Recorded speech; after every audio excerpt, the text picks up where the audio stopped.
Hello and welcome to Talk About Drama, where we talk about what's hot and what's not in the drama world. And today we're going to talk about The Perfect Crown, 21st Century Crown Prince. And if you hear the bird behind me, she just gave birth, so I cannot move her. So if she's twittering, please bear with me.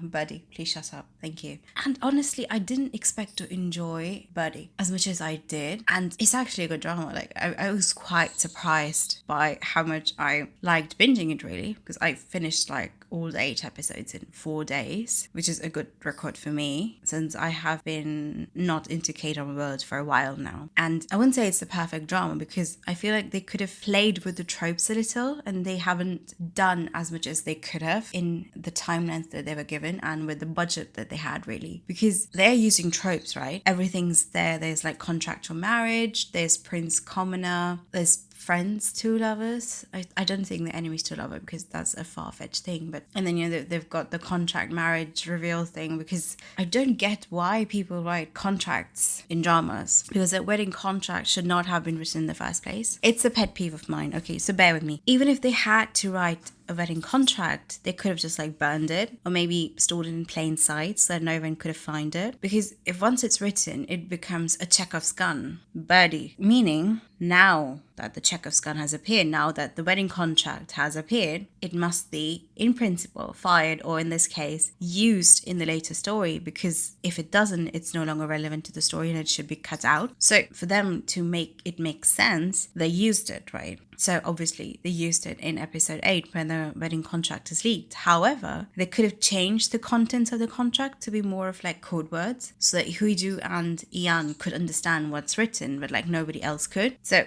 what it would have led to is, if outsiders read it, it would appear like a cute declaration of love from like the prince to his commoner wife or something, who is desperately trying to convince to marry him. So they would talk about the grand prince's marriage contracts, but not actually the contents of it, because they know if they reveal the contents, it would no longer be valid, since it's like a cute little thing and not an actual wedding contract. And then it could have been like at the end of the episode, Ian and Hiju's side actually ends up releasing the contract themselves and, making it seem to the people like it was a ploy by the malicious gossip mongers to sell the papers or like get views or something. So they would still use the trope, but sort of turn it on their head so that it doesn't become too formulaic, I think that's the word. And I was really looking forward to seeing Huiju stand on that stage. Like, Ian was leading her back to the backstage, right? And Huiju would have turned around and she would have like, alternatively, right? I am this podcast of mine is now for fan fiction, so bear with me. Alternatively, Hiju is supposedly the CEO of Castle Beauty, so she would have had to face these situations in her past like multiple times. She's running a public company. She's an illegitimate daughter. She basically had to claw her way to the top. She would have had faced situations where she's giving a press conference and suddenly new information is found and she had to refute it while standing on the stage without any help. And I feel like this would have been a good place to have Hiju use her skills. So like in the next episode, when Yan is leading her away from the stage, Hiju would have stopped and be like, is it okay if we stay married for a couple more years than like 3 years? And Yan would have obviously been like, oh yeah, of course, no worries. And Hiju would have turned back on the stage and she would have been like, can I see the contents of the contract publicly? As if it's not a crime that she's committed, but if it's like she's seeing it for the first time herself. And then she would have been like, secretary do piso, and she's like, oh, I forgot her name's Aidona, right? And I loved the way that she swapped out Helena for the palace insignia, because it signified then she's now swapping her place. She's still by Huju's side, right? But she's no longer a company of Castle Group. She's now employed by the Grand Princess Palace. Anyways, back to the point. And do piso, already aware of like Huju's antics, would have marched on the stage with a laptop in hand and like a table chair is placed, and she's like, do your job. And while do piso is doing on her laptop, Huiju would stand up and say, do you know who I am? I was the CEO of Castle Beauty Group. It took me so long to claw my way up to the top. I have earned all of these accolades in this school by my own merits, and I put this group on the map by my own merits. It's my own hard-earned dedication to the job that you're seeing up there. And in order to marry this beautiful man, I had to give it all up, because a royal cannot hold a position for like personal preference or whatever. So do you really think I would give it all up for like 3 years, everything. And then after 3 years are up, I would go back to my brother and be like, give me back my company. Do you really think it makes sense? And then by the time she's giving his speech, sort of deflecting it, saying like, it's not her, it's not them. It's like the malicious people who are doing this. And the episode would have like an edited contract where she's like misspelled some words, taken things out of context, and sort of making it seem like it's not an actual marriage contract. Their seals were lifted from other documents and it was edited to seem like there's something fishy going on between the both of them, but really it's not, because it's not notarized. It's just like their personal seals stamped on top of the documents. Anybody within the royal palace could have had access to Huiju and Eon's seals. So it's not a far-fetched thing. If she can get poisoned in the palace, their seals could be misused in the palace as well. And they would have more justification to say that, this is why we've launched an inquiry with the police into the royal family, because we think that somebody is out to harm us, the royal family, and so we have to protect ourselves. And they could have turned it on the head, really. The Prime Minister would have been a little bit sulky because now Hiju has to get married for like more than 3 years. But again, you had the potential to do something good. You had the potential to deflect it. And now Hiju is going to take a back seat. Eon's going to lose his marbles. And I don't know.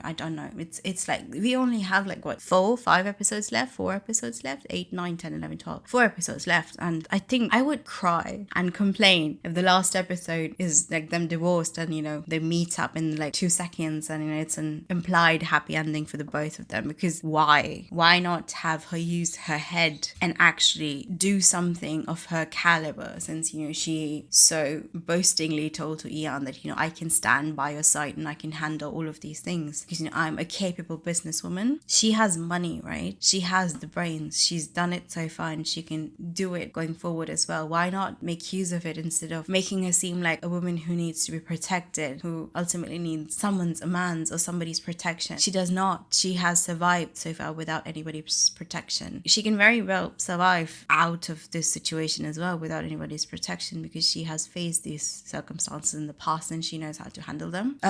Since we're writing fan fictions, I feel like the same goes for when the lawyers supposedly came to arrest Hiju for like the arson thing. Because I was waiting for her to call on her army of lawyers to handle the situation. But, Eon's people alerted him anyways because, he has his people around her. He's not completely blind to the palace intrigues and he knows that, him being out of the palace, out of contact would be the perfect recipe for Baby Mama to stir up trouble. So the people he planted around Hiju alerted him that, she's in trouble. He ran to Hiju only to find her army of lawyers engaged in a battle of wits with the palace staff. And then they get a call from the Castle Beauty group that they've basically found nothing. So because obviously for Hiju this is every day, right? So there's nothing there. And then Baby Mama appears and she still tries to subtly pressure Hiju, who then pretends to faint at Eon's look in order to sort of garner sympathy. So it still could have happened and we still could have seen Eon rescuing Hiju, or at least looking like he's trying to rescue Hiju. And then,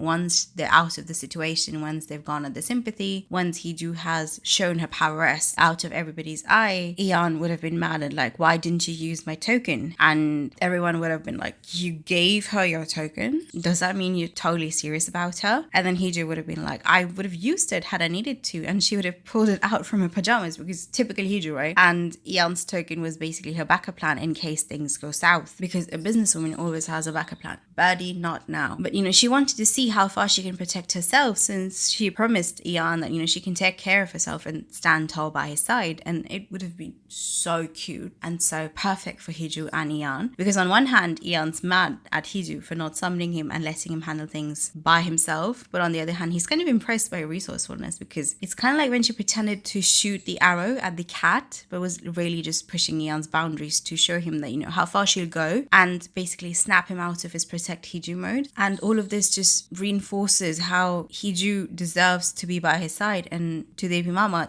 how dangerous Hiju is if left unchecked, because if she can challenge the palace staff like this in front of everybody, right? What would happen if her army of lawyers and her other resources are at Eon's disposal after the marriage? Like, we could have had it all. Especially if, okay, listen to me, another fan fiction coming. Especially if they had made Baby Mama have the hots for the Prime Minister and not Ian, as they have, I think, subtly implying all of this time. Because can you imagine the pining? Like, Baby Mama, she grew up in the family that produced like 5 queens. So this would have been her personality then since day one, be the queen. But the man she sort of fell for was a strong man, right? But ultimately, he's not the king. So she went ahead with the wedding and left the guy behind, only for that man, the king, who was supposed to have all the power to make her stand on top, to make her the queen, but he himself doesn't believe in his own power as like a monarch. And now he's saying he wants to abdicate in the favor of his younger brother, who again is a man capable of wielding that power. So basically everybody but her husband seemed capable of standing tall in the face of opposition and maintaining his power. And to add insult to the injury, her hubby died, and the man she left behind in order to become the queen actually ended up becoming the prime minister. So now he is the man with power, like real actual power, since the monarchy is pretty much a facade with no actual decision-making power at this point. And she's fighting him off too because he seems chummy with the grand prince and his future wives. Like, how good that could have been. And the actors, No Sang-yoon and Gong Seung-yoon, have chemistry. They have really good chemistry. As for the prime minister, for him, it's a horror story because the women he loved ended up leaving him for the power, right? So now he does have the power, but he's going to use it to protect the girl who he sees has his younger sister, and not like somebody he's pining for. And because he's been trying to protect her because, he's seen her family and how they have behaved with her all of these years. And he feels like she deserves to be happy at least because she's trying to carve her own way into this world. Unlike the other person who went for somebody else in order to borrow their power. So she's basically not relying on anybody. Hiju is not relying on anybody, but trying to make her way into this world. But, Prime Minister, he thought Ian and Hiju are actually in love because, he's seen Ian have hots for her since school. And then he found out that, that's not the case, which I absolutely abhorred. I hated the whole secretary screaming out the truth and the third party hearing it, because how and when are we going to stop using this trope? Please, I beg you, stop. It's not a good trope. It's not a funny trope. And it just boils my blood every single time, because why are you discussing these things in public? Why are you not doing it in the sanctity of your own house? Like, Hiju's secretary and Ian's secretary are just like in public discussing their personal lives, even though he's wearing his very palace pin, and with the way paparazzis are after Ian and Hiju, you would have been sure they would have been camping around with their mics ready to record even a sliver of their conversation. So, and they are professional secretaries, right? I don't know. Anyways, moving on. So back to my fan fiction, basically. When the prime minister finds out that, Hiju and Ian are actually not in love, he tries to have her back out because he doesn't want to sacrifice another person to that place. And he's hurt because he thinks, Hiju is making the same mistake as Baby Mama. So the power would box her up and basically end up making her helpless. So we still could have had the protectiveness sans the I love you since the school bit, because it would have raised the stakes, really. Since the prime minister would have ultimately have to hurt the Baby Mama in order to protect Hiju, but he's a softie for Baby Mama since he loves her, in my fan fiction. And it would put him at odds with Ian, because Ian's like, you're not really on Hiju's side. But instead here we have two men discussing how one of them could not protect a woman when he said he would. Like, hello, she's got money, she's got autonomy. Should she not be allowed to make her own decisions instead of having her will being steamrolled by a guy because he has had hots for her since school?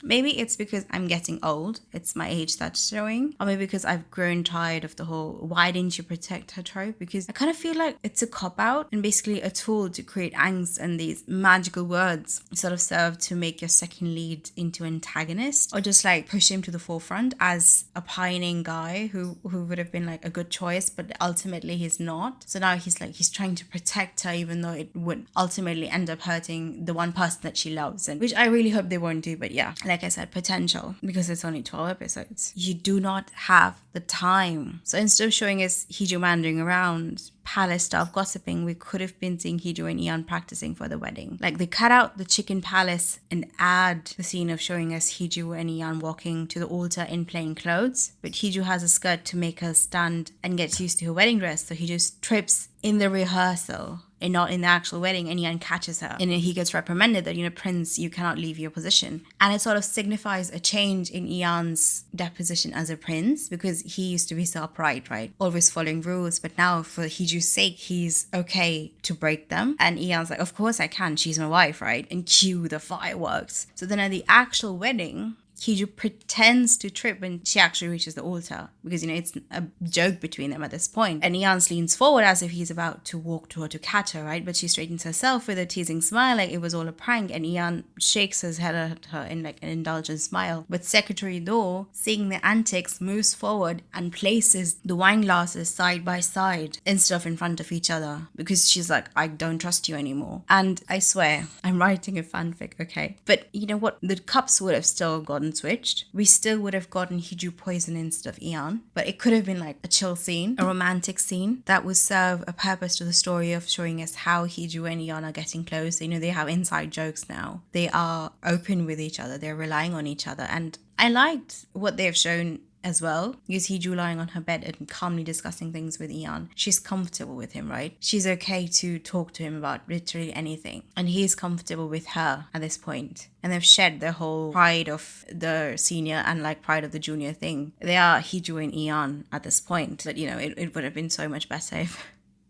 if they teased each other, to which Hiju would have replied like, nah, I've got a husband who told me he would hold up so I won't trip, but then she faints for real. Plus, we would have had the whole Davy Mama had a thing for the Prime Minister, so we could have had a wedding flashback to the Prime Minister standing in the crowd as Davy Mama becomes the Crown Princess. I feel like somebody, if we do get a second season with like other people, somebody should really consider this. Also, did Embassy put all of the money in the wedding escort scene and they kind of forgot about the other ones? Because the camera angles, really. I feel like they could have been a little bit better. Especially, bear with me. Episode 8, Seong Hiju faints, right? So instead of having tons of reporters in the background, the flash is going off like crazy, almost giving me an aneurysm, by the way. It could have been like a few selected people were invited inside and the rest of the reporters are camped outside to maintain the exclusivity and the shroud of mysteriousness around the Crown family, instead of having all of them shove their cameras in her face. So they would have all had the Grand Prince and his new wife walk inside and snapped in a flurry, right? And then the palace gates would have closed. So these reporters are camped outside and there's basically 2 or 3 people who are inside snapping photos like crazy because they're the approved photographers. In episode 8, beginning, the reporters are waiting outside and somebody says that, something happened inside. Cue the palace inner gates open and emerges Ian, carrying his newlywed wife in his arms. She's fainted and he is panicked. The reporters are like, what the hell is happening, and snapping her crazy because the palace staff is running behind the panicked prince who is carrying his wife, who he just walked inside a few hours ago, perfectly all in well. And it should have been a front shot of Ian running with Hiju in his arms, not a top shot like they went with, because I feel like that's a little lazy. Show a top spot of Ian running, and yes, I do agree that the front shot of palace gates opening and people emerging is a little old, but it does the job. Okay, it gets the job done. And you are a rom-com at the end of the day. You have tropes, for God's sakes. Why not add another one? And then it would have been way more impactful anyways, because we only saw Hiju collapse, right? But at the end of episode, it should have been Ian declaring anyone touching his wife would have invited his wrath. And that should have been the end of the episode. So we would have seen at the end of episode 7 that Ian is this close to losing his marbles in episode 8. Beginning would have been like, Ian's completely lost it. He's let go of the protocols. He's just carrying his wife outside and he's panicked because he's having flashbacks of his mum and he does not want to lose another person in his life. And I feel like that would have been a little bit more impactful, I think. And why is Ian away from Hiju the entire episode when he should have stuck to her like a glue? Like, I get it. He needs to be in there to have the police inquiry. He needs to be in the palace to get things in order for Hiju. But maybe go back to the hospital to escort your wife back home. It would have been so much better. Like the accident scene when it was actually Ian who drove in front of Hiju's car and they crashed into it to force it to stop. And I feel like they're taking the attempt on Hiju's life a little too casually, because what do you mean somebody cut the brakes off a newly mended car? And so far, not a peep about it. Like, it's a serious thing. They were trying to kill her. And all of these attacks started when Hiju Birdie not now, when Hiju associated herself with the Grand Prince. So it's either somebody targeting Ian from like Davy Mama's faction, or it is somebody completely unrelated, person from the anti-monarchy faction who wants to get rid of all the monarchs. And the king dying could have been their scheme as well, because they want to get rid of the entire family of monarchs and basically make Korea monarchy free, because they've had like bad experiences with the monarchy. Somebody died and they covered it up or whatever, and so they're out for revenge. revenge. But yeah, I feel like we could have had it all, but we were just like this close to perfection, and they just like gave up and they just went with it. Like, why are you, no Sang-yoon and Jun so playing their school counterparts? Like, why? I was so taken aback when I saw them in school uniforms. I was like, no, please tell me that's not happening. This is kind of funny, right? And I feel like Love Your Enemy worked so well in principle, like the K-drama, was because they had the younger counterparts as like a younger cast, like the older counterparts like a different cast. And I feel like MBC could have like given a few more bucks and had that done for like Grand Prince as well. It would have worked so well. I don't know, but I feel like the writers need to stop writing super sad backstories for like everybody, and for once make a person just like be sad because they're feeling sad and not because they've been suppressed their entire lives. Like every single time somebody says a sad thing and cue the flashback, and I was like, no, don't do that. It's like they're laying it into your face thick about how sad this person's life would have been, because Ian's father, he and Hiju's father could compare and compete for the Father of the Year award because they're both at the bottom, right? It's just like, how bad do you have it? And I feel like it would have worked so much more if Ian's father, he would have actually cared for Ian and not being an ass. And it would have just been like Ian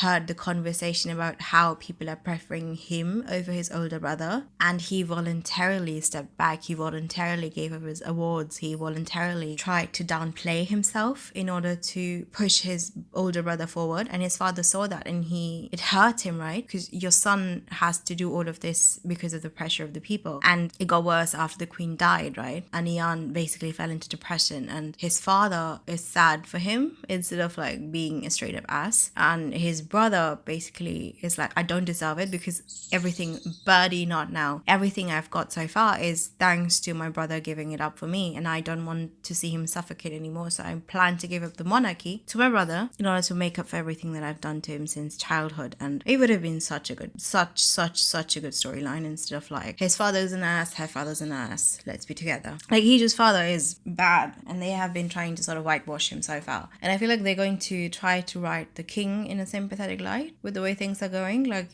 he had his struggles with his own younger brother, who he saw as somebody who supported him, but then, he turned around and stabbed him in the back. So he doesn't want this thing to happen with these brothers. So he's trying to keep the harmony between both the brothers by suppressing one in favor of the other. I don't want to see that happening. But I feel like with the way they are whitewashing Hiju's father, and the way, he cares for him in his own way, they might try to do that with Ian's father as well. If it doesn't, ignore what I've just said. But, an observation really. I feel like it kind of irritated me how Ian's official hair kind of were just there. Like, there's this strand of hair that always stands out from like the left side, and it comes to the center of his forehead. Even his middle line, it's like messed up. And I thought it was the stylist giving him like more idol-like hair. It's always like gelled up. And then I noticed, when he's at his royal appointments, like when he visits Hiju's family, his hair are properly parted to one side. There's no stray hairs coming to his forehead, no dangling bits of hair, which leads me to believe, it's Ian, like the character, deliberately messing up that one strand of hair as a rebellion against his perfectly dolled up appearance, his wild side, so to speak, maybe. I don't know. But it would have been kind of funny if Hiju had fainted as the newly married Grand Prince's wife, only to wake up as the nation's newly minted queen, because Ian lost his marbles and, he decided to basically pull out his brother's will, because he ended up using, his brother's will to sort of raise the entire palace to the ground to follow his will and basically protect his wife. It would have been funny. And he's just like, I'm sorry, what?